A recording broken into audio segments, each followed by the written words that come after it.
नमस्कार विद्यार्थियों, आप सभी का आपके अपने YouTube चैनल आरपीएससी विद नवीन सैनी में स्वागत है। विद्यार्थियों, हम साइकोलॉजी पढ़ रहे थे और साइकोलॉजी में आज का अपना टॉपिक है शिक्षण।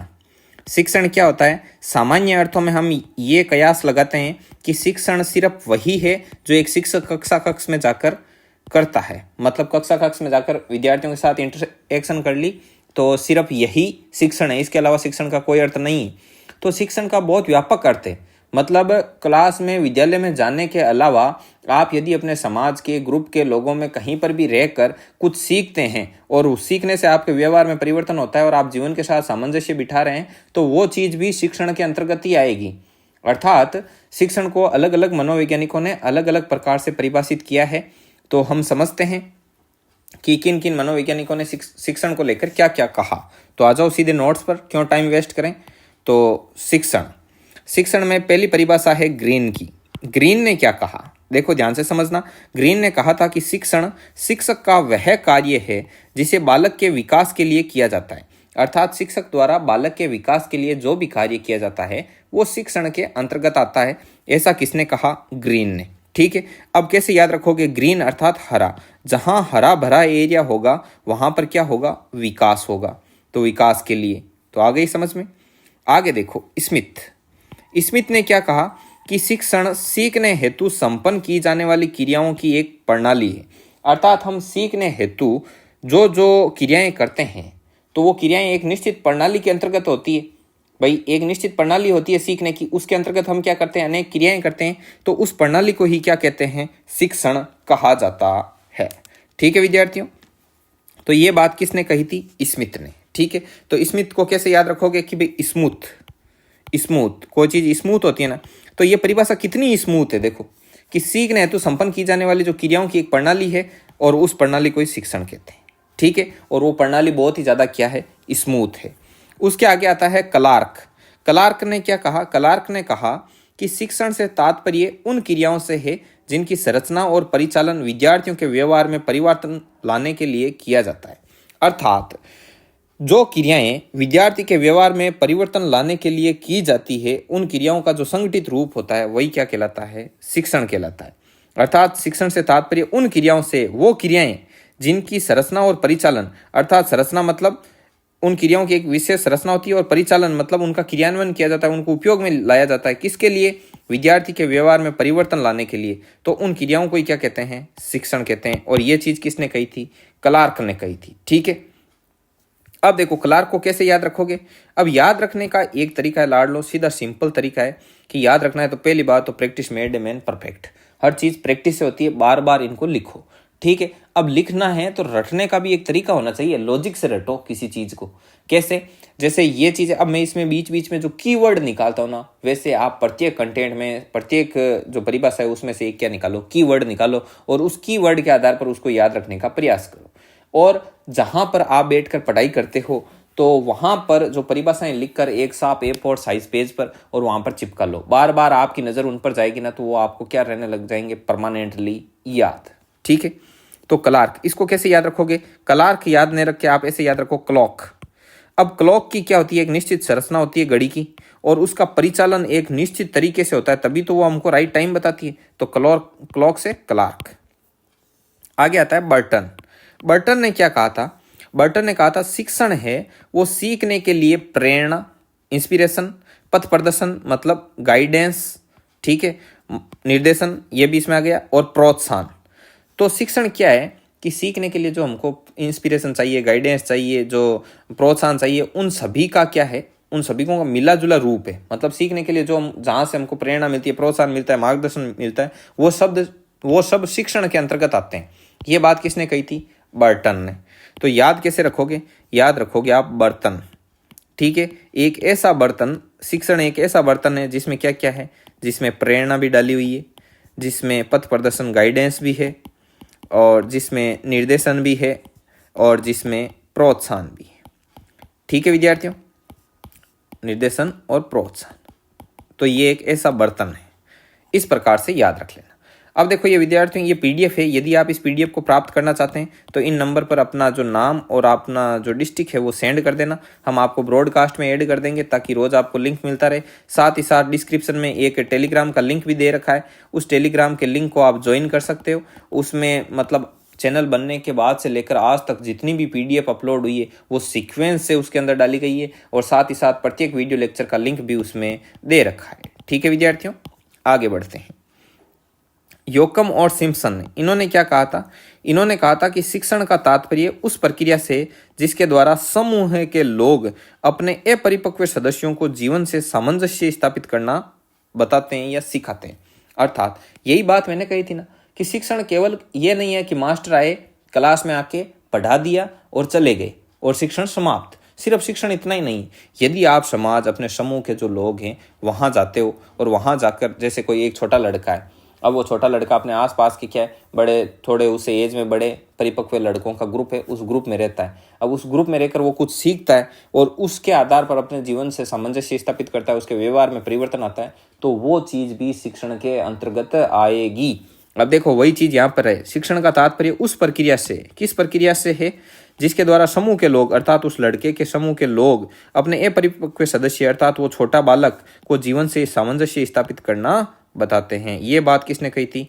योकम और सिम्पसन। याद कैसे रखोगे? समूह के लोग, तो योकम और सिम्पसन। अब देखो बाकी सब एक एक नाम आ रहे हैं, मॉरिसन, और पीछे भी जो नाम आए थे क्लॉर्क, स्मिथ, ग्रीन, बर्टन, वो सब एक एक आए, लेकिन योकम और सिम्पसन किस में आए?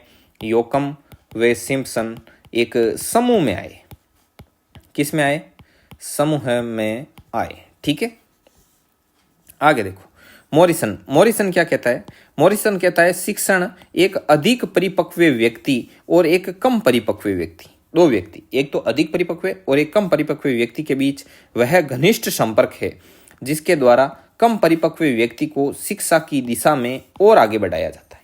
समझ गए कैसे?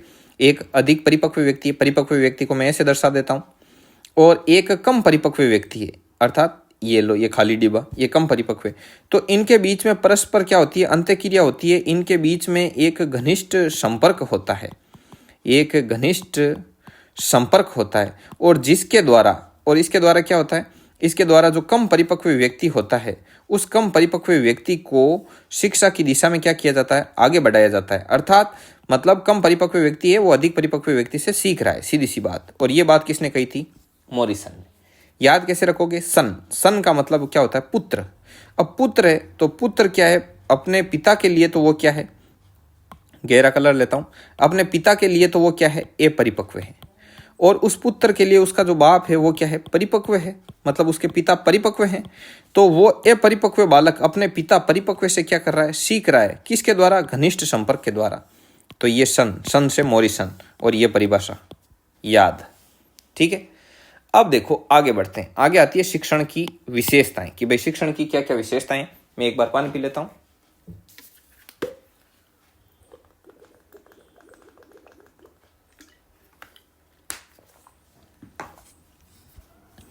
देखो शिक्षण की विशेषताओं में नंबर 1, शिक्षण एक व्यावसायिक प्रक्रिया है। व्यावसायिक प्रक्रिया। अब देखो क्वेश्चन कैसा आएगा कि शिक्षण निम्नलिखित में से नहीं है। व्यावसायिक प्रक्रिया, सामाजिक प्रक्रिया, कला एवं विज्ञान और एक मनोवैज्ञानिक प्रक्रिया। अब तो आप क्या सोचोगे कि शिक्षण एक व्यावसायिक प्रक्रिया, कि ना यार शिक्षा कोई व्यवसाय थोड़ी है, कि भाई शिक्षा एक व्यवसाय थोड़ी है, और हम सीधा क्या कर देते हैं? ऑप्शन ए टिक कर देते हैं। तो हकीकत में शिक्षा एक व्यावसायिक प्रक्रिया है। क्यों? क्योंकि व्यवसाय से लोग क्या करते हैं? कमा कर खाते हैं। तो एक शिक्षक है, उसके लिए भी व्यवसाय है, वो ये शिक्षण ही है। वो शिक्षण के द्वारा, अर्थात पढ़ाने के द्वारा ही अपनी आजीविका चलाता है, उसका रोटी पानी उसी पर है। तो वो शिक्षक के लिए क्या है? व्यावसायिक प्रक्रिया है। कौन? शिक्षण। अतः स्पेशली ध्यान में रखना, शिक्षण एक व्यावसायिक प्रक्रिया है। और आपको ऑप्शन में लिखा हुआ मिलेगा शिक्षण एक मनोवैज्ञानिक प्रक्रिया है। ठीक है, अब कई सोचते हैं कि भाई शिक्षण का मतलब क्लास में पढ़ाना, और क्लास में पढ़ाते वक्त मनोविज्ञान के सिद्धांतों का पालन किया जाता है। अतः शिक्षक क्या है? अतः शिक्षण क्या है? मनोवैज्ञानिक प्रक्रिया है। जबकि हकीकत में शिक्षण एक मनोवैज्ञानिक प्रक्रिया नहीं है। भेजे में सेट कर लेना, शिक्षण एक मनोवैज्ञानिक प्रक्रिया नहीं है। इसको स्पेशली हाशिए में ऊपर नोट्सों में नोट कर लेना, इसमें लिखा हुआ नहीं है। ठीक है, अब देखो, शिक्षण एक सामाजिक प्रक्रिया है। क्यों? क्योंकि समाज में रहते हुए भी बालक बहुत कुछ सीखता है, उसमें परिपक्वता आती है, उसके व्यवहार में परिवर्तन आता है, वो अपने जीवन से सामंजस्य स्थापित करना सीखता है। अर्थात शिक्षण एक क्या है? सामाजिक प्रक्रिया है। नंबर 3, शिक्षण अध्यापक के परिश्रम का परिणाम है। शिक्षण क्या है? अध्यापक के परिश्रम का परिणाम है। अर्थात अध्यापक जितना ज़्यादा परिश्रम करता जाता है उतना ही अच्छा उसका क्या जो शिक्षण होता है वो क्या होता है? प्रभावी होता है, और बच्चे ज़्यादा से ज़्यादा सीखते हैं, उनके व्यवहार में परिवर्तन है वो शीघ्रता सुलभता से आता है, और मतलब उतना ही अच्छा प्रभाव आता है। मतलब व्यवहार में परिवर्तन बहुत ही सकारात्मक होता है यदि शिक्षण क्या करे? ज़्यादा से ज़्यादा परिश्रम करे। और शिक्षण है वो कला तथा विज्ञान दोनों है। ठीक है, शिक्षण क्या है? शिक्षण कला तथा विज्ञान दोनों है। मतलब ये कला भी है और एक विज्ञान भी है। ये भी इंपॉर्टेंट है, इसको ध्यान में रखना। शिक्षण में संप्रेषण कला का आधिपत्य होता है। आधिपत्य का मतलब प्रभाव होता है किसका? संप्रेषण कला का। संप्रेषण कला क्या होती है? आपके मन में जो बात है वो 5 लोग 10 लोग क्लास कहीं पर भी बैठ कर आप उसको अच्छे तरीके से उनको क्या कर सको? डिलीवर्ड कर सको। वही क्या कला क्या कहलाती है? संप्रेषण कला कहलाती है। और शिक्षण में इसी कला का सबसे ज़्यादा प्रभाव होता है। जिसका संप्रेषण अच्छा है तो उसका शिक्षण में बहुत ज़्यादा क्या मिलेगा? लाभ मिलेगा। ठीक है, अब देखो, शिक्षण क्या है? शिक्षक तथा छात्रों के मध्य पारस्परिक अंतःक्रिया है। अर्थात मतलब टीचर और स्टूडेंट के बीच में जो इंटरेक्शन होता है वही क्या है? शिक्षण है। ठीक है, मतलब शिक्षण का बहुत व्यापक अर्थ है। एक अर्थ ये भी है, शिक्षण विभिन्न प्रकार की क्रियाओं की एक संगठित प्रणाली। अर्थात शिक्षण केवल एक सिंगल प्रोसेस नहीं है, मतलब सिंगल एक कोई क्रिया नहीं है। ये विभिन्न प्रकार की जो क्रियाएं होती है उन सब क्रियाओं का क्या है? संगठित रूप है, संगठित रूप है। ठीक है, सभी क्रियाओं को मिलाकर। आगे आते हैं शिक्षण के चरण। शिक्षण के 3 चरण हैं। मतलब जो शिक्षण क्रिया होती है, क्लास में जाने के बाद अध्यापक पढ़ाता है वगैरह वगैरह, तो उस शिक्षण में होगा ना, वो 3 चरणों में होगा। कौन कौन से? नंबर 1, ये मैं आपको आराम से याद करवा दूंगा। नंबर 1 है पूर्व क्रियात्मक चरण। यहाँ थोड़ा सा पेज पर पढ़ लेते हैं। शिक्षण 3 चरणों में कंप्लीट होता है। तो 3 चरण कौन कौन से हैं? एक है आपका पूर्व क्रियात्मक चरण। पूर्व क्रियात्मक चरण। नंबर 2 पर आता है अंत्य क्रियात्मक चरण।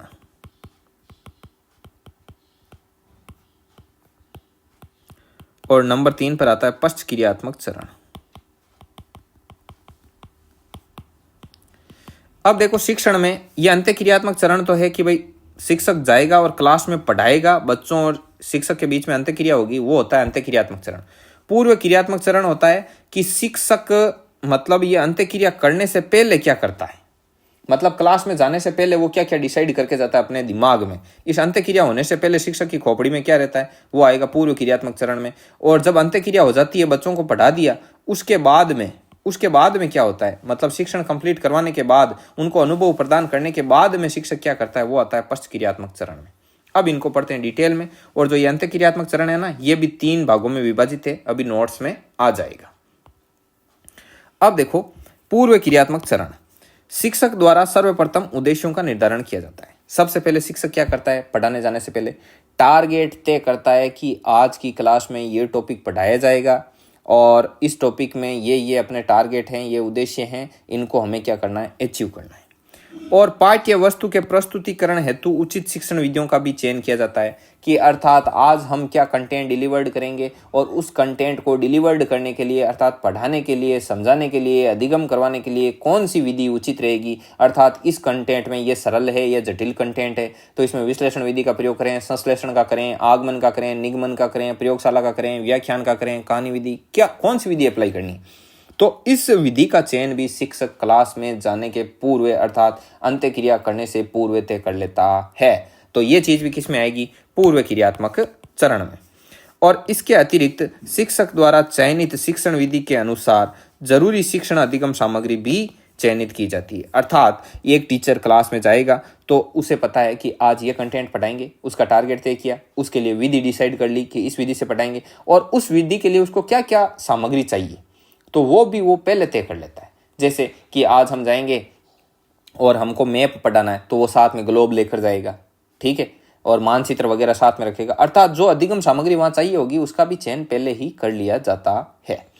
इसके बाद इन सभी बातों का निर्धारण पाठ नियोजन में शामिल होता है।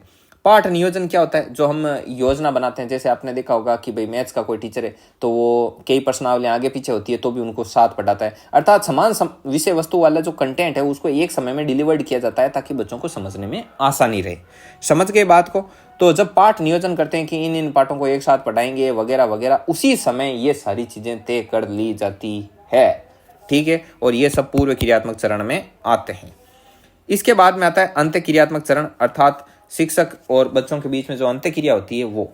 इसमें शिक्षक द्वारा पूर्व नियोजित तरीके से, अर्थात जो पूर्व क्रियात्मक चरण में उसने जो जो तय किया है उसे कक्षा कक्ष में आकर विषय वस्तु का प्रस्तुतिकरण किया जाता है। अर्थात वो कक्षा कक्ष में आता है और अपने कंटेंट को डिलीवर्ड करता है। और इस डिलीवर्ड करने में तीन प्रक्रियाएं होती है।